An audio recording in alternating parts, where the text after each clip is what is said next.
Okay. Screen தெரியுதா உங்களுக்கு? ஆமா ஓகே. நாங்க லாஸ்ட் வீக் போன வாரம் படிச்சதாங்க பைதகரஸின் தேற்றம். இன்னைக்கு நாங்க வரைவுகளை படி பண்ணோம். வரைவுகள், அதாவது ஆங்கிலத்துல சொல்றது கிராஃப்ஸ், சார்ட்ஸ் கிராஃப்ஸ் என்று சொல்லுவோம். இன்னைக்கு இந்த டாபிக் பார்ப்போம். அதாவது ஒரு ஒரு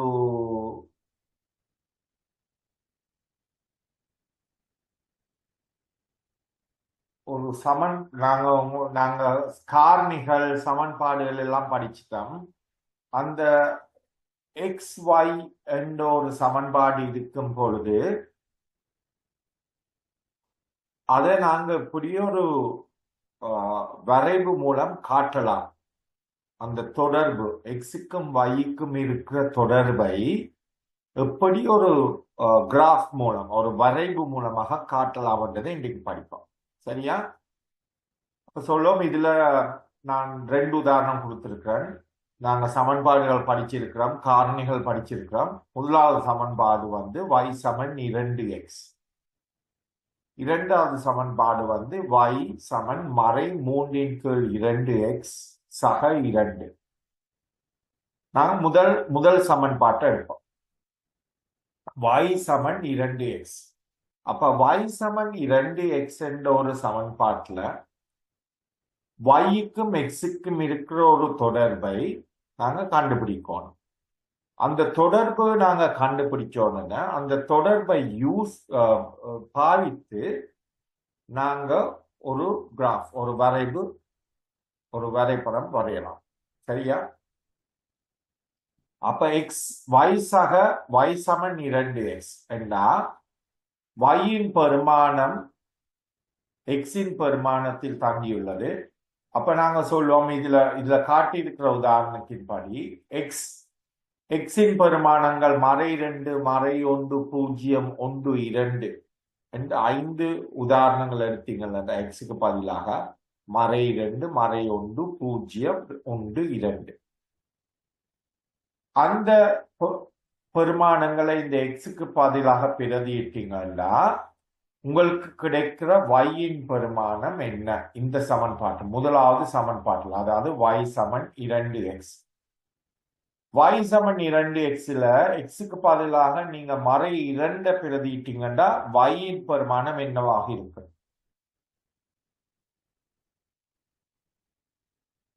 மறுபடி கொஞ்சம் சொல்லுங்க. பதிலாக மறை 2 பிரதியிட்டீங்கன்னா yயின் பெருமானம் என்னவாக இருக்கும்? y சமன் 2x என்ற சமன்பாடு. மறை 4 மறை 4. எக்ஸுக்கு பதிலா மறை 1 பிரதிட்டீங்கன்னா மறை 2 சார். மறை 2. எக்ஸுக்கு பதிலா 0 பிரதிட்டீங்கன்னா 0 சார். 0 சார். 1 பிரதிட்டீங்கன்னா 2 சார். 2. அதே மாதிரி 2 பிரதிட்டீங்கன்னா y சமன் 4. அந்த பெருமானங்களை ஒரு அட்டவணை மூலம் நாங்க எழுதி இதுல காட்டிட்டோம். அதாவது எக்ஸுக்கு மறை 2, மறை 1, 0, 1, 2 என்ற எண்களை பிரதிட்டீங்களா 2x இன் பெருமானம் இவை. ஆகவே yயின் பெருமானம் மறை 4. எக்ஸ் மறை 2 இருக்கேக்கல y மறை 4. எக்ஸ் மறை 1 இருக்கேக்கல y 2 மறை 2. X 0 இருக்கேக்கல y 0. எக்ஸ் 1 ஆகும் பொழுது y 2. எக்ஸ் 2 ஆகும் பொழுது y 4. இந்த பெருமானங்களை வைத்து நாங்க இந்த தொடர்பை ஒரு சோடியாக மாற்றி, xy என்பதை ஒரு சோடியாக மாற்றி இந்த புள்ளிகளை இணைத்து ஒரு வரைபடம் வரையலாம். இப்ப இதன் சோடிகள் எக்ஸ் வந்து மறை 2 இருக்கும் பொழுது yயின் பெருமானம் என்ன? மறை 4. அத நாங்க மறை 2, அதாவது எக்ஸ் மறை 2 ஆகும் பொழுது y மறை 4. எக்ஸ் மறை 1 ஆகும் பொழுது y மறை 2. எக்ஸ் பூஜ்ஜியமாகும் பொழுது y பூஜ்ஜியம், எக்ஸ் ஒன்றாக இருக்கும் பொழுது y 2 1 2, எக்ஸ் இரண்டாக இருக்கும் பொழுது y 4 2 4. இது விளங்கிச்சா இந்த முதலாவது அட்டவணை? ஆமா சார். ஆமா. அந்த அட்டவணையை நாங்க ஒரு வரைபடத்துல வரையலாம். சரியா? ரெண்டாவது உதாரணத்தை பார்ப்போம். ரெண்டாவது உதாரணத்தை எடுத்துக்கொண்டா எக்ஸ் சமன் y சமன், நாங்க இந்த வரைபடம் பிடிக்கிறேன் அடுத்ததா போவோம். இப்ப இன்னொரு உதாரணத்தை பார்ப்போம். எக்ஸின் பெருமானங்களை பிரதிட்டு இப்படி yயின் பெருமானத்தை காணலாம். இரண்டாவது சமன்பாடு வந்து y சமன் மறை 3/2x சக 2. அப்ப இந்த கேள்வியில கொடுத்திருக்கிறது எக்ஸின் பெருமானம் மறை 4 மறை 2 0 2 4. அப்ப இன்னொரு அட்டவணை நாங்க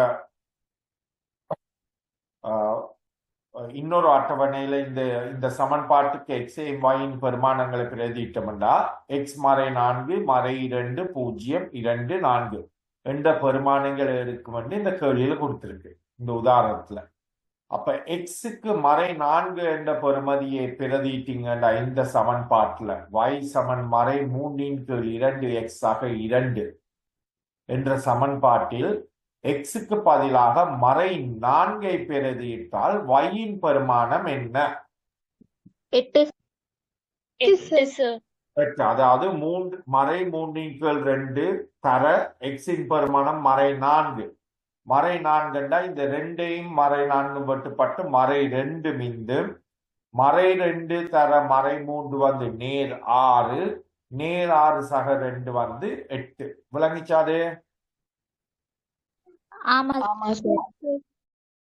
அதுக்கு எக்ஸுக்கு பதிலா மறை 2ஐ பிரதியிட்டா என்ன விட?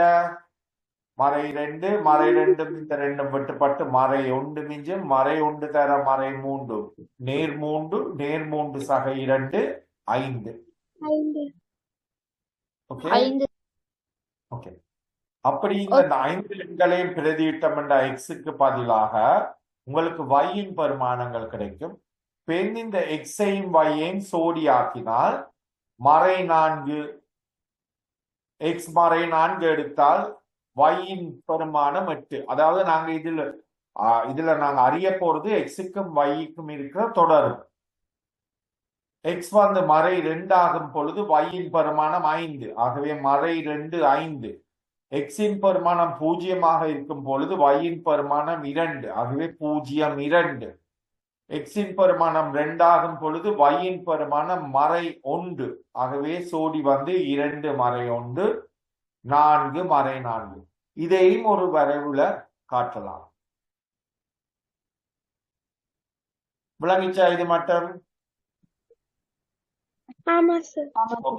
நாங்க இப்ப மூன்றாவது உதாரணத்தை எடுத்து ஒரு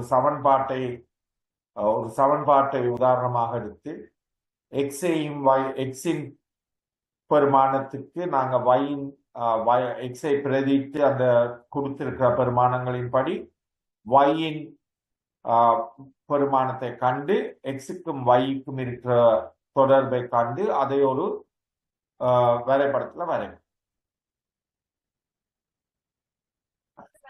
இந்த உதாரணம் வந்து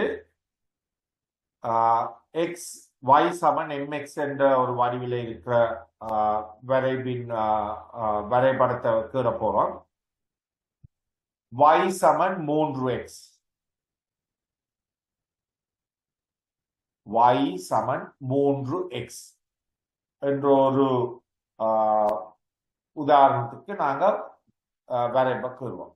y சமன் 3x, அதுக்கு எக்ஸுக்கு பதிலாக நாங்க மறை 2 மறை 1 0 1 2 போட்டோம்னா 3x வந்து 3 தர மறை 2 மறை 6, 3 தர மறை 1 மறை 3 3 தர 0 0 3 தர 1 3 3 தர 2 6. ஆகவே எக்ஸின் பெருமானம் மறை 2 ஆக இருக்கும் பொழுது yயின் பெருமானம் என்ன? மறை 1 ஆக இருக்கும் பொழுது மறை 3. ஆகவே நாங்க இப்ப 5 புள்ளிகளை நாங்க கண்டுபிடித்திருக்கிறோம். எக்ஸுக்கும் ஒய்க்கும் இருக்கிற தொடர்பை பாவித்து 5 புள்ளிகளை கண்டிருக்கிறோம். இந்த 5 புள்ளிகளையும் இந்த வரைபடத்துல பார்க்கலாம். முதலாவது வரைபடம் கிடைக்கல இந்த ஹாரிசான்டல் ஆக்சிஸ் இந்த அச்சு வந்து எக்ஸ் ஆகவும் குத்தாக இருக்கிற அச்சு வந்து y என்றும் நாங்கள் கூறுவோம். எக்ஸ் ஆக்சிஸ் எக்ஸ் அச்சு y அச்சு. எக்ஸுக்கு ரைட் ஹேண்ட் சைட்ல இருக்கிறது வந்து நேர் திசை என்னும், அதற்கு லெப்ட்ல இருக்கிறது வந்து மறை, அதாவது 0. எக்ஸும் ஒய்யும் வெட்டுமிடம் வந்து 0. 0க்கு ரைட் சைட்ல இருக்கிற வந்து எல்லாம் நேர், 0க்கு லெப்ட்ல இருக்கிறது மறை. அதே நேரம் இந்த y அச்சுல 0க்கு கீழே இருக்கிறது எல்லாம் மறை, 0க்கு மேலே இருக்கிறது எல்லாம் நேர். அப்ப 0 1 2 3 4 என்று மேலேயும், அந்த y அச்சின் கீழே 0க்கு கீழே இருக்கிறது வந்து மறை 1 மறை 2 மறை 3 மறை 4 என்று எழுதப்படும். அதே நேரம் இந்த எக்ஸ் அச்சில் 0க்கு ரைட் ஹேண்ட் சைட்ல இருக்கிறது வந்து 1 2 3 என்று, அதற்கு லெப்ட் ஹேண்ட் சைட்ல இருக்கிறது வந்து மறை 1 மறை 2 மறை 3 மறை 4 என்று எழுதி கொண்டு போகலாம். இதுதான் அடிப்படை இந்த வரைபுல. இதுல ஏதாவது கேள்வி இருக்கா? No, sir. இல்ல sir. ஓகே. அப்ப எக்ஸ் வந்து எப்பொழுதும் மட்டமா இந்த ஹாரிசான்டலா இருக்கும், y வந்து வெர்டிகலா y அச்சு. சரியா? அப்ப நாங்க இந்த புள்ளிகளை நாங்க இந்த வரைபடத்துல காட்டுறோம். மறை 2 மறை 6. முதலாவதா இருக்கிறது எக்ஸா ஒய்யா? இந்த புள்ளியில எக்ஸ் வந்து இந்த அச்சு தான் எக்ஸ். அப்ப இந்த அச்சுல எக்ஸ் பெறுமதி மறை 2. அப்ப எக்ஸின் பெறுமதி மறை 2 வந்து அது மறை 2. சரியா? எக்ஸின் பெறுமதி மறை 2. எக்ஸ் மறை 2ஆக இருக்கும் பொழுது ஒய்யின் பெறுமதி என்ன? மறை 6. இது y அச்சு. இந்த y அச்சுல மறை 6 இது கீழே sir. அது விளங்குச்சா? ஆமா. ஆகவே மறை 2 மறை 6 என்ற புள்ளி இதுவாக அமையும்.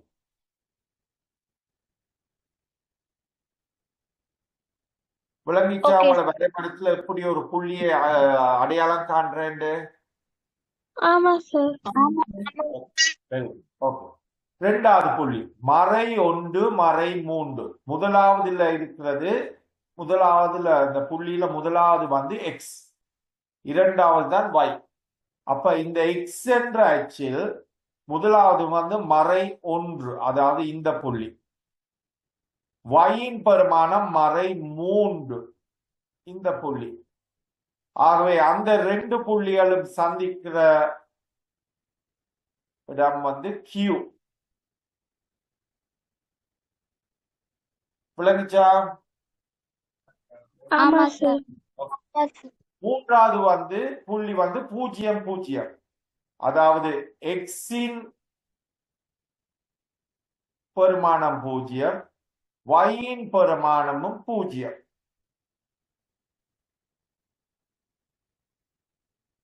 மூன்றாவது புள்ளி 1 3, எக்ஸின் பெருமானம் 1, yயின் பெருமானம் 3. ஆகவே அந்த புள்ளி வந்து இது. ஐந்தாவது 2 6, எக்ஸின் பெருமானம் 2, yயின் பெருமானம் 6. ஆகவே அது 2 இணைகிற புள்ளி P. அப்ப நாங்க இப்ப என்ன செய்திருக்கிறோம்னா, இங்கே இந்த சமன்பாட்டுல எக்ஸுக்கும் ஒய்க்கும் இருக்கிற தொடர்பை எக்ஸுக்கு மறை 2 மறை 1 0 1 என்ற பெருமானங்களை பிரதியிட்டு அதன் y-யின் பெருமானத்தை காட்டி அந்த எக்ஸையும் y-யையும் ஒரு சோடியாக எழுதி அந்த சோடி அந்த புள்ளிகளை ஒரு வரைவில் காட்டியுள்ளோம். கேள்வி ஏதா இருக்கா அதுல? No, sir. No, sir. அந்த புள்ளிகளை காட்டி நாங்க வந்து அந்த புள்ளிகளை ஒரு நேர்கோடால இணைத்துள்ளோம். இதுதான் அந்த நேர்கோடால இணைத்துள்ளோம். சரியா? அப்படித்தான் ஒரு சமன்பாட்டில இருந்து அதை ஒரு அட்டவணையாக்கி அந்த அட்டவணையில இருந்து ஒரு வரைவு எப்படி வரைகிறது இப்படித்தான் நாங்க இந்த 3 ஸ்டெப்ஸுகள் பாவித்துத்தான் நாங்க ஒரு சமன்பாட்டில இருந்து ஒரு வரைவை ஒரு சார்ட் என்று சொல்லுவோம் ஆங்கிலத்துல, ஒரு சார்ட்டோகிராஃப பெறலாம்.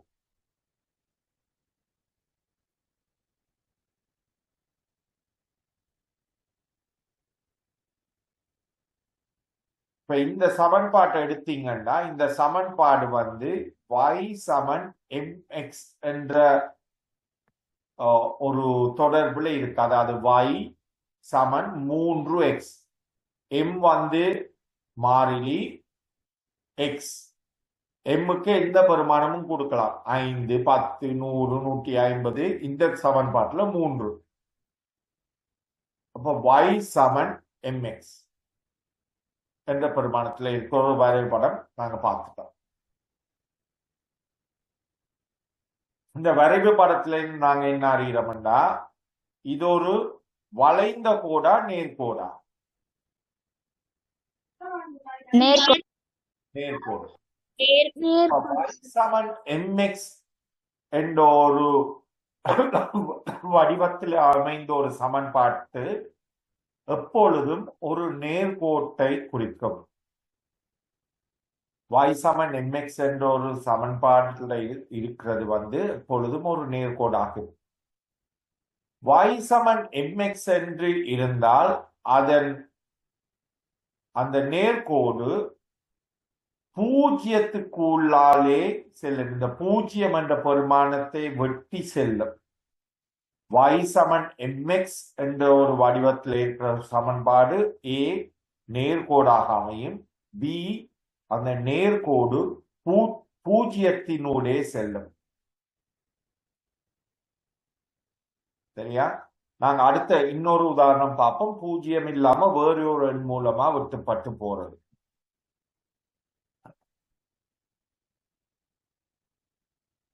x அச்சின் நேர் திசையுடன் இடஞ்சுழியாக ஒரு கூர்ங்கோணத்தை உருவாக்கும். இந்த கூர்ங்கோணம் வந்து இது.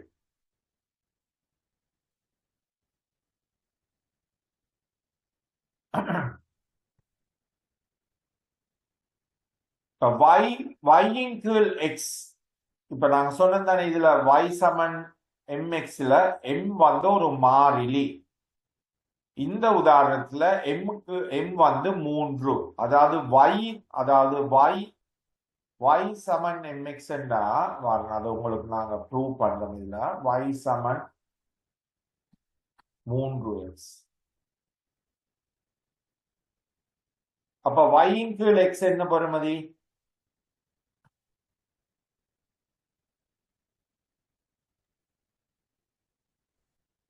y சமன் 3x என்றா y-யின் கீழ் x எவ்வளவு?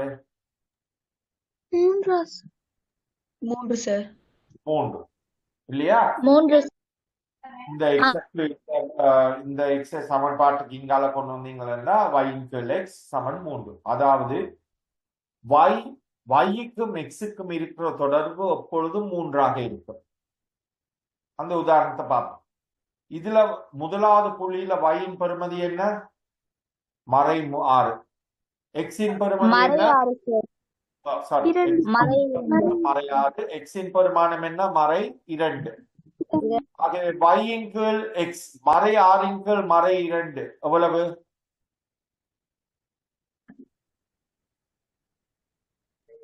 நேர் 3. நேர் 3. இரண்டாவது உதாரணம். மறை மூன்றின் கீழ் மறை ஒன்று எவ்வளவு? y-இன் கீழ் x. மறை மூன்றின் கீழ் மறை ஒன்று எவ்வளவு விடை? மறை 3 சார். மறை மூன்றின் கீழ் மறை ஒன்று. நேர் மறை 3 சார். மறையால் வகுத்தால் என்ன விடை? நேர் 3 சார். நேர் 3 சார். நேர் மூன்று. இந்த பூஜ்ஜியம் வந்து விதிவிலக்கு. பூஜ்ஜியத்தை நாங்க இப்போதைக்கு விடுவோம். பூஜ்ஜியம் வந்து விதிவிலக்கு. 3ஐ 1ஆல் வகுத்தால் என்ன விடை? y-இன் கீழ் x. 3ஐ 1ஆல் வகுத்தால் என்ன விடை? 3. 3 சார். 6. 6ஐ 2ஆல் வகுத்தால் என்ன விடை? 3 சார். ஆகவே y-இன் கீழ் x இந்த சமன்பாட்டில் y-இன் கீழ் x இன் பெறுமதி எப்பொழுதும் 3ஆகவே 3. எக்ஸெப்ட் இந்த விதிவிலக்கு 0. சரியா? அப்ப அதுதான் அடுத்தது. y ஆள்கூறின் கீழ் x ஆள்கூறு கிடைக்கும் விகிதம் மாறாததாகும். அதாவது இந்த y-ஐ x ஆல் பிரித்தால் கிடைக்கும் வீதம் மாறாது. எந்த புள்ளியிலேயும் இது 3ஆகவே உள்ளது. விதிவிலக்கு 0.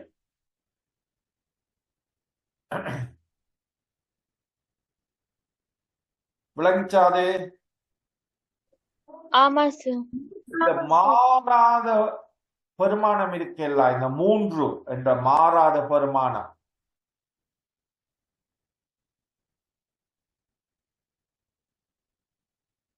இந்த 3 என்ற மாறாத பெருமானம் வரைபுல நாங்க படித்திறன் என்று அழைப்போம். படித்திறன்.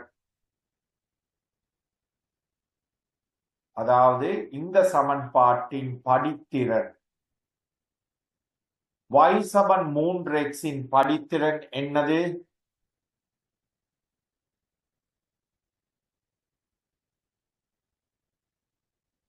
அதாவது y-இன் கீழ் x சமன் 3. ஆகவே y-இன் கீழ் x வந்து மாறாதது.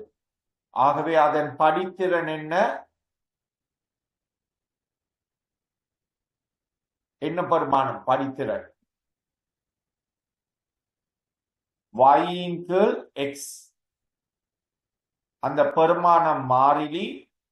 அந்த பெருமானத்தை நாங்க சொல்றது படித்திறன் என்று. ஆகவே இந்த சமன்பாட்டுல y சமன் 3x எது படித்திறன்? y-ஆ 3ஆ x-ஆ? 3. 3 தான் படித்திறன். சரியா? அதாவது y சமன் mx என்ற வடிவில் இருக்கிற ஒரு சமன்பாட்டுல m, இப்ப y சமன் mx, mக்கு பதிலா இங்க 3 இருக்கு. y சமன் mx என்ற ஒரு சமன்பாட்டுல mக்கு நாங்க கொடுக்கிற பெயர் படித்திறன்.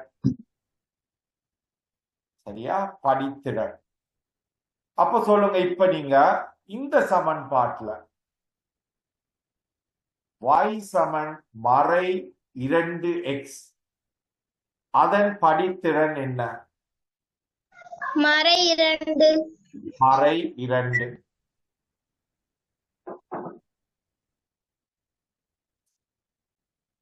விளங்கிச்சா உங்களுக்கு?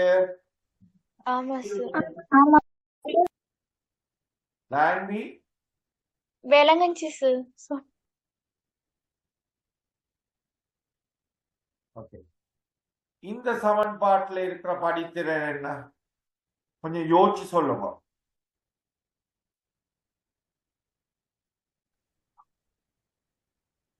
y சமன் x. ஒன்று. அதாவது x என்றா என்ன? 1 தர x வந்து x. ஆகவே அந்த சமன்பாட்டின் படித்திறன் வந்து 1. விளங்கிச்சாது எல்லாருக்கும்?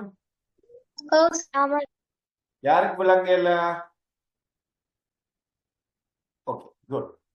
அப்ப நாங்க படித்திறன் என்றா என்னன்னு இப்ப எங்களுக்கு தெரியும். y சமன் mx என்ற ஒரு சமன்பாட்டுல m வந்து அதன் படித்திறன்.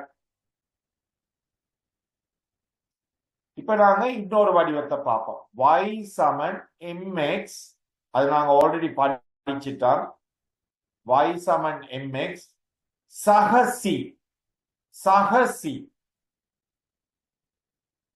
சரியா அப்ப நாங்க பார்ப்போம் அப்படி ஒரு வடிவத்தில் இருக்கிற ஒரு சமன்பாட்டை வரைவு படத்துல காட்டினோம்னா அதுக்கும் முதலாவதுக்கும் இருக்கிற வித்தியாசம் என்ன இதுக்கும் இருக்கிற வித்தியாசம் என்னன்னு பார்ப்போம்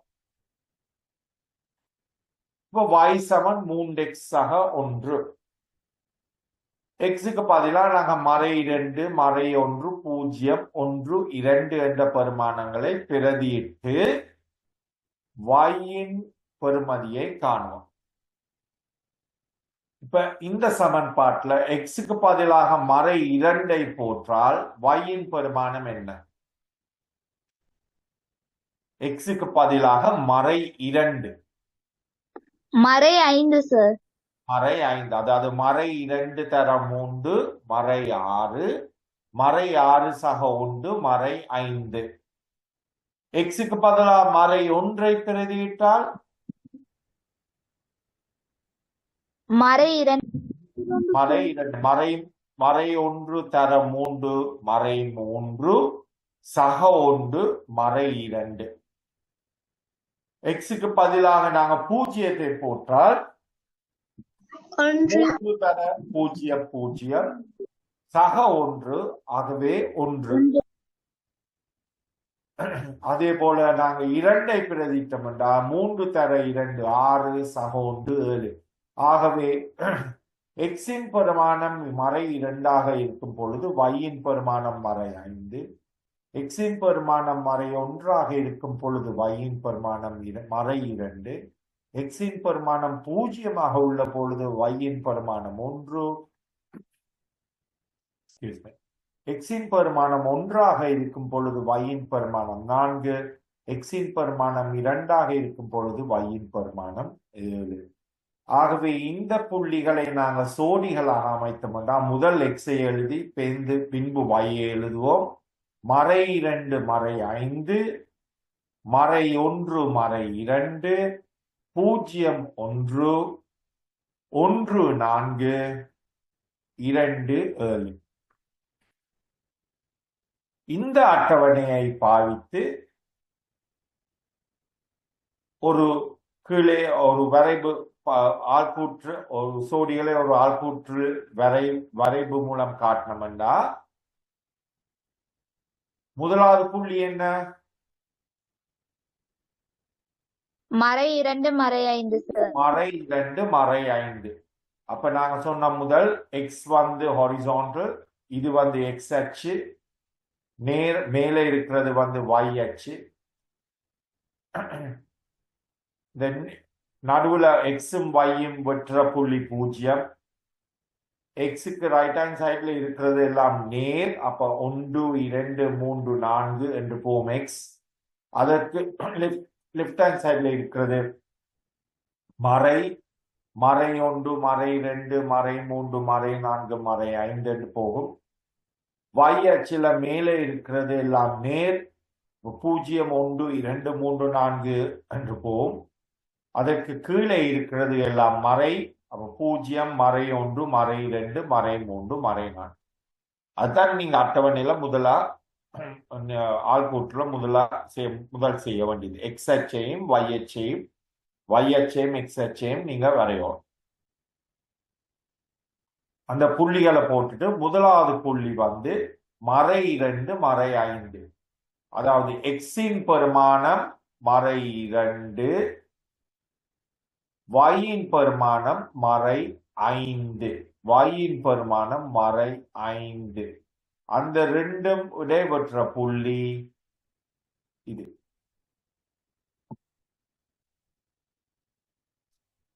இரண்டாவது புள்ளி மறை 1 மறை 2 எக்ஸின் பெருமானம் மறை 1 y-இன் பெருமானம் மறை 2 அது இரண்டும் இடைவெட்டும் புள்ளி இரண்டாவது மூன்றாவது 0 1 எக்ஸ் அச்சின் புள்ளி 0 y-ன் பெருமானம் 1. ஆகவே x0 y1 இந்த புள்ளி. இது விளங்கிச்சா? ஆமா இந்த புள்ளி விளங்கிச்சா? x வந்து 0 y1. நான்காவது புள்ளி 1 4. அதாவது x வந்து 1, y-ன் பெருமானம் 4, அது ரெண்டும் இடைப்பட்ட புள்ளி இது. கடைசியாக 2 7, x-ன் பெருமானம் 2, y-ன் பெருமானம் 7, இடைப்பட்ட புள்ளி இது. இப்ப இந்த புள்ளிகளை நாங்கள் இணைத்தால் அதுவும் ஒரு நேர்கோடாக அமையும்.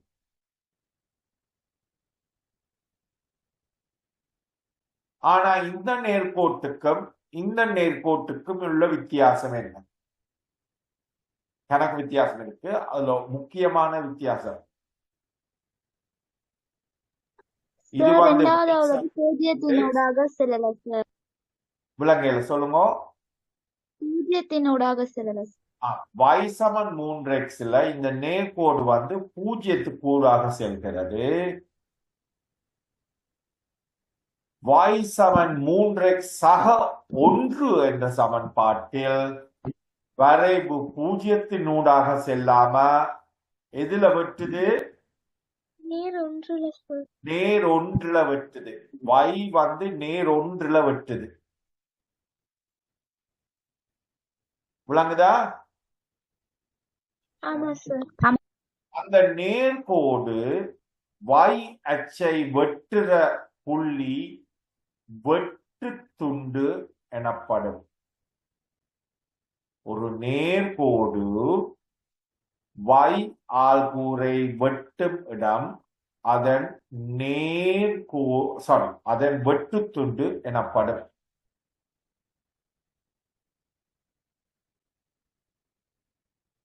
அப்ப இந்த சமன்பாடும் நேர்கோடு. நேர்கோடு அச்சை 0 1ல வெட்டுது. இதுல ஒரு கூன்கோணம் வருது.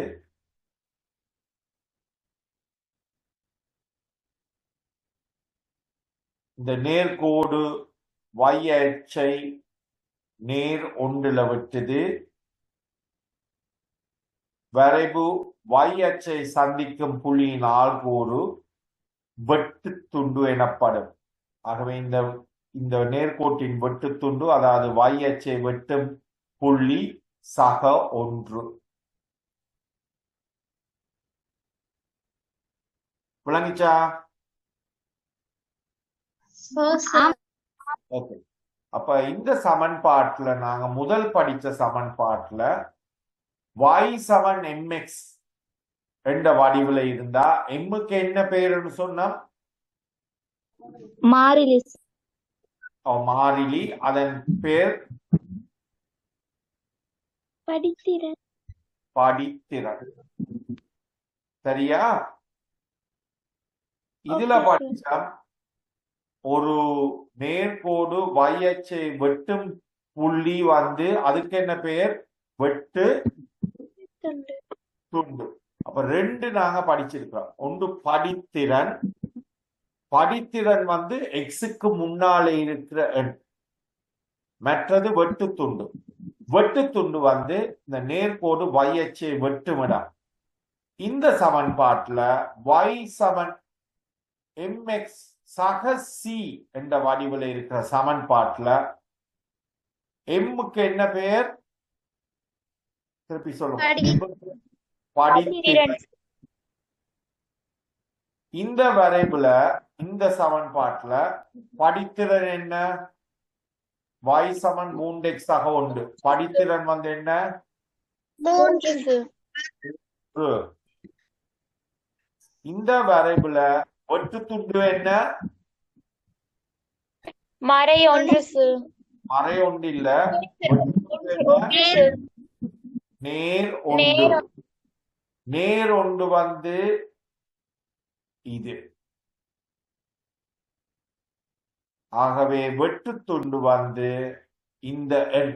ஆகவே y சமன் mx சக c, அதாவது mx 3x சக c சக 1, இந்த வடிவத்தில் இருக்கிற ஒரு சமன்பாடு y சமன் mx சக c என்ற வடிவத்தில் உள்ள சமன்பாட்டில் m படித்திறனாகவும் c வெட்டு துண்டாகவும் கணக்கிடப்படும்.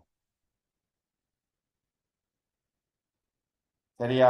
y சமன் mx சக c என்ற வடிவத்தில் இருக்கிற ஒரு சமன்பாட்டுல m படித்திறனாகவும் c வெட்டு துண்டாகவும் கணக்கிடப்படும். ஏதா கேள்வி இருக்கா அதுல? நோ விளங்கிச்சா எல்லாருக்கும்? ஆமா சார். அப்ப நீங்க விளங்கிட்டு இருந்தா நீங்க இந்த உதாரணத்தை எனக்கு செய்து காட்டுவோம்.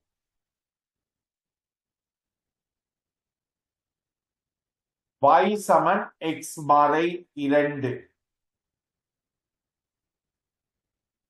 y சமன் x மறை 2 இன் வரைவை பொருத்தமான ஒரு அட்டவணையை தயாரித்து வரைக. y சமன் x மறை 2. சரியா? x இன் பெருமானங்களை மறை 1, 0, 1, 2, 3 அந்த 5 புள்ளிகளை யூஸ் பண்ணுங்க. x இன் பெருமானம் மறை 1, 0, 1, 2, 3. முதல் அந்த அட்டவணையை நீங்க உருவாக்குங்க. y சமன் x மறை 2. இப்ப சொல்லுங்க, இந்த சமன்பாடு எந்த வடிவத்தில் உள்ளது? y சமன் mx என்ற வடிவிலையா, அல்லாட்டி y சமன் mx சக c என்ற வடிவிலையா இருக்கு?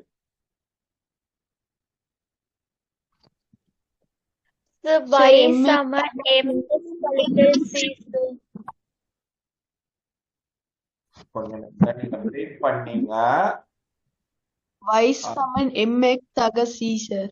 ஓகே, நமிஷா நீங்க என்ன சொன்னீங்க? தேங்க்ஸ் நரேஷ்.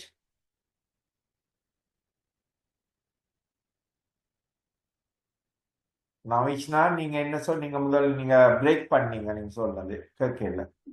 சமன் mx சக c சார்.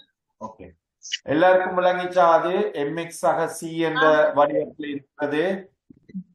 y சமன் mx, இது mக்கு பதிலா ஒன்றுமே இல்லை, 1 mx, இதுல மறை 2, அப்ப c-க்கு பதிலாக மறை 2 உள்ளது. விளங்கிச்சா? அப்ப y சமன் mx சக c என்ற வடிவில இருக்கு.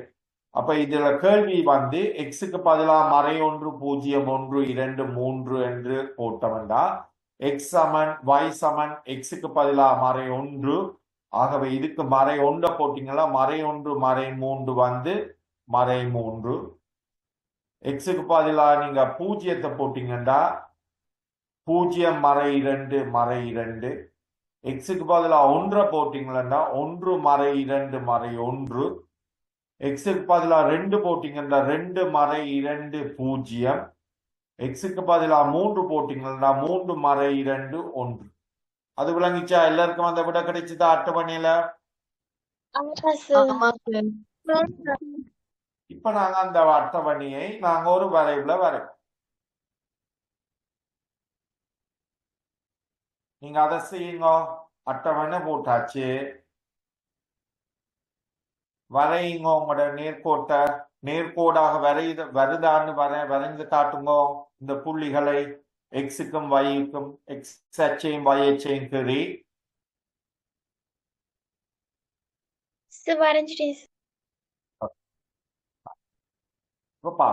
முதலாவது புள்ளி என்ன? மறை 1 முதல் x அச்சு வந்து x அச்சுக்கு ரோணும், அதுல 0க்கு ரைட் ஹேண்ட் சைட்ல இருக்கிற எல்லாம் நேர், அதுக்கு லெஃப்ட்ல இருக்கிறது எல்லாம் மறை. y அச்சு 0க்கு மேலே இருக்கிறது எல்லாம் நேர், மறை அதுக்கு கீழே. முதலாவது புள்ளி மறை 1 3 மறை 1 3 அதாவது எக்ஸ் வந்து மறை 1 மறை 3 சாரி எக்ஸ் வந்து மறை 1 y வந்து மறை 3 ஆகவே வெட்டும் புள்ளி இது. இரண்டாவது 0 மறை 2 0 மறை 2 எக்ஸ் வந்து 0 y வந்து மறை 2. மூன்றாவது நேர் 1 மறை 1 எக்ஸ் வந்து நேர் 1 y வந்து மறை 1 இந்த புள்ளி. நான்காவது நேர் 2 எக்ஸ் வந்து நேர் 2 y வந்து 0 இந்த y வந்து 0 ஆகவே இந்த புள்ளி. விளங்கிச்சா? அதெல்லாம் ஏதாவது கேள்வி இருக்காது மட்டும். இல்ல சார். ஐந்தாவது புள்ளி நேர் 3 நேர் 1 இந்த புள்ளி. இந்த புள்ளிகளை இணைத்தீங்களா ஒரு நேர்கோடு கிடைக்கிறது. என்ன நாங்க படிச்சுட்டோம், y சமன் mx ஆக c என்ற வடிவத்தில் இருக்கிறது வந்து எப்பொழுதும் ஒரு நேர்கோடாக அமையும். y ஆக mx அல்லது y ஆக mx ஆக c என்ற வடிவத்தில் இருக்கிற ஒரு சமன்பாடு எப்பொழுதும் ஒரு நேர்கோடாக இருக்கும். அப்ப நாங்க நார்மலா நேர்கோட்டை கீறிட்டு நீங்க உங்களோட எக்ஸாம்ல அந்த நேர்கோட்டுக்கு மேல உங்களோட சமன்பாட்டை எழுதணும். சரியா? இந்த சமன்பாட்டை அந்த அந்த நீங்க கொடுத்த சமன்பாட்டை எழுதணும். அப்பதான் தெரியும் இந்த நேர்கோடு தான் y சமன் x மறை 2 y சமன் x மறை 2 என்ற தொடர்புக்கு ஏற்ற நேர்கோடு.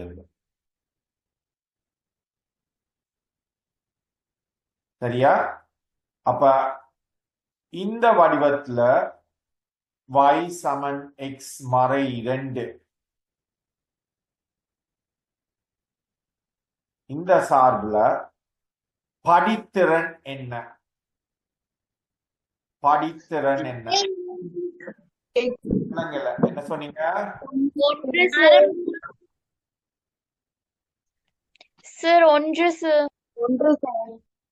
ஓகே, நவிஷ்ணா என்ன சொன்னீங்க? விட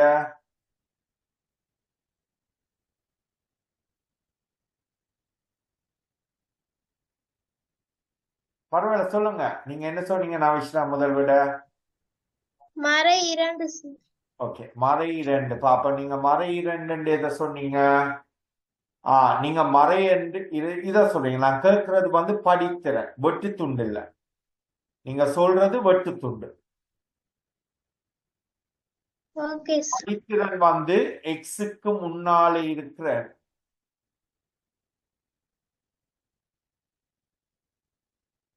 எக்ஸுக்கு முன்னாலே இருக்கிற என்ன? 1 சார். 1. ஆகவே படித்திறன் 1. நீங்க சொல்றது mx ஆக c அந்த c வந்து என்ன? சிக்கு பேர் வெட்டு துண்டு. சரியா? நீங்க மறை 2 என்று சொல்றது வெட்டு துண்டு. அதாவது இந்த நேர்கோடு y அச்சை வெட்டுமிடம், வெட்டு துண்டு. அது எந்த புள்ளிக்கூடாக செல்கிறது? இந்த நேர்கோடு y அச்சின் எந்த புள்ளிக்கூடாக செல்கிறது இந்த நேர்கோடு? மறை 2 சார். மறை 2. ஆகவே அதன் பேர் வெட்டு துண்டு. படித்திறன் வந்து எக்ஸுக்கு முன்னாலே இருக்கிற இந்த உதாரணத்துல 1. விளங்கிச்சா? ஆமா சார்.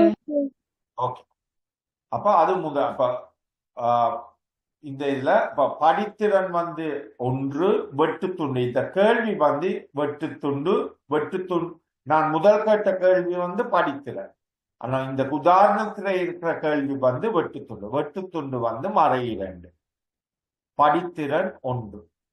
சரியா? நீங்க இந்த உதாரணம் இதுக்கு விட சொன்னீங்க முதல். ஓ சார். Okay fine. சரி, நீங்க சொன்ன அந்த கேள்விக்கான விட சரி. ஓகே, அப்ப ரெண்டாவது கேள்வி வந்து x சமன் 2.5 ஆகும் பொழுது y இன் பெருமானம் என்ன? அதாவது x இன் பெருமானம் இதுல அட்டவணையில கேட்கலாம், வேணும் அட்டவணையில கேட்கலாம், வரைவுல இருந்து காண்க. அப்ப நாங்க இந்த வரைவுல x சமன் 2.5 2.5 வந்து இந்த 2 என்ற எண்ணுக்கும் 3 என்ற எண்ணுக்கும் நடுவில் இருக்கணும் இல்லையா? இது ரெண்டுக்கும் ஆமா ஆகவே இந்த இது 2.5 என்றா இந்த இந்த புள்ளியிலிருந்து ஒரு நேர்கோடு வரைந்து அந்த நேர்கோட்டை விட்டு y-இன் பெருமானத்தை காண்பார். நீங்க அந்த அளவாக நீங்க வரைப கீறி இருந்தீங்கன்னா உங்களுக்கு எக்ஸ் 2.5 இருக்கும் பொழுது y-இன் பெருமானம் 0.5 என்று வரும்.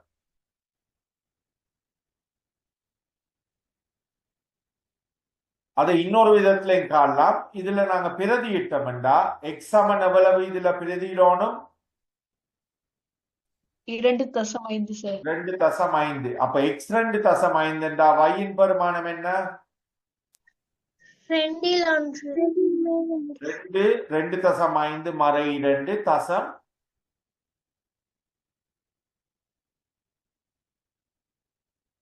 2.5 மறை 2. ஆகவே இது y-இன் பெருமானம் வந்து என்னவா இருக்கும்?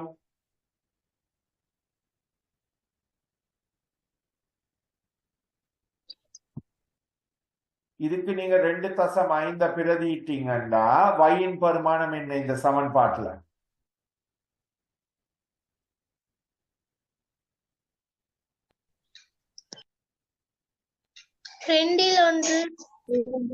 2 ஓகே, அதாவது 0.5 இல்லையா? 0.5.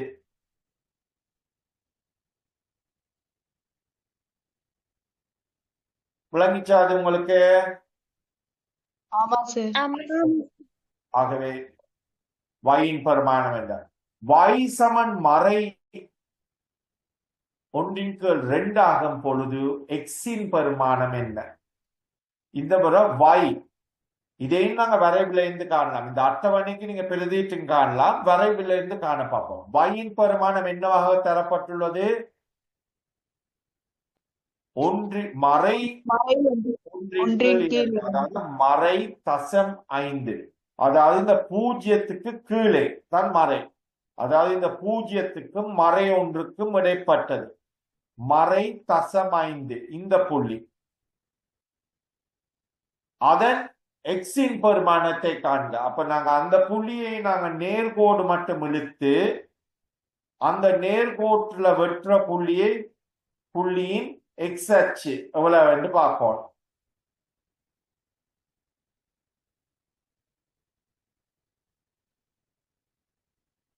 இந்த பெருமானம் என்னன்னு காணும். உங்களுக்கு 1.5 என்று வரணும் விடை. அதை நாங்க இதுல பிரதிட்டு பார்ப்போம். y சமன் இதுல இந்த சமன்பாட்டுல yக்கு நீங்க மறை 0.5 என்று போட்டீங்கன்னா என்ன விட வரும் எக்ஸுக்கு? அதாவது y சமன் x மறை 2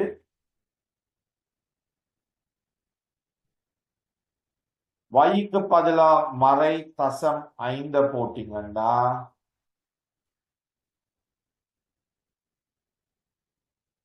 சமன் x மறை 2. ஆகவே x சமன் 2. இந்த 2 அங்க சமன்பாட்டுக்கு அங்கால கொண்டு மறை 2 சமன்பாட்டுக்கு அங்கால கொண்டு போனீங்கன்னா நேர் 2 ஆகும். நேர் 2 மறை 0.5. ஆகவே x சமன் 1.5. அதே விடதான் உங்களுக்கு வரைபிலையும் கிடைக்கும். x சமன்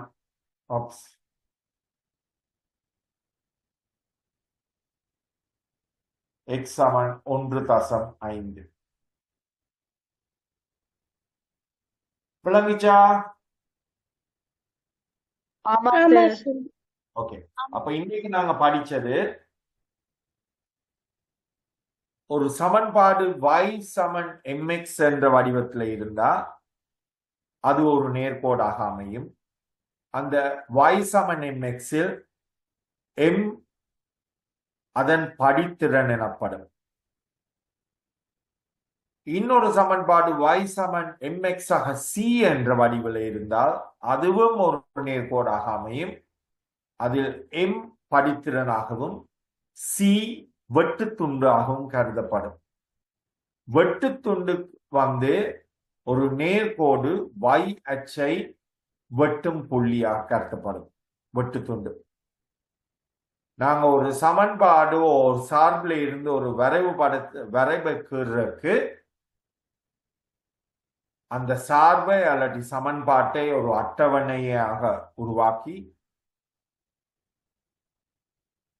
எக்ஸின் பெருமானங்களை போட்டு y-இன் பெருமானங்களை கண்டுபிடித்து எக்ஸையும் y-ஐயும் சோடிகளாக அமைத்து அந்த சோடிகளை ஒரு வரைவில் புள்ளிகளாக கண்டுபிடித்து அந்த புள்ளிகளை இணைக்கும் பொழுது ஒரு நேர்கோடு வரும். அதான் இன்னைக்கு படிச்சிருக்கோம். ஏதாவது கேள்வி இருக்கா? இந்தியன் கிளாஸ் முடிக்க முதல் இல்ல சார். ஓகே. அப்ப நாங்க அடுத்த கிளாஸ்ல வரைவுகளை தொடருவோம். அடுத்த நெக்ஸ்ட் மண்டே நாங்க வரைவுகளை தொடர்ந்து படிப்போம். Okay. Yes, sir. Thank you, sir. Thank you, sir.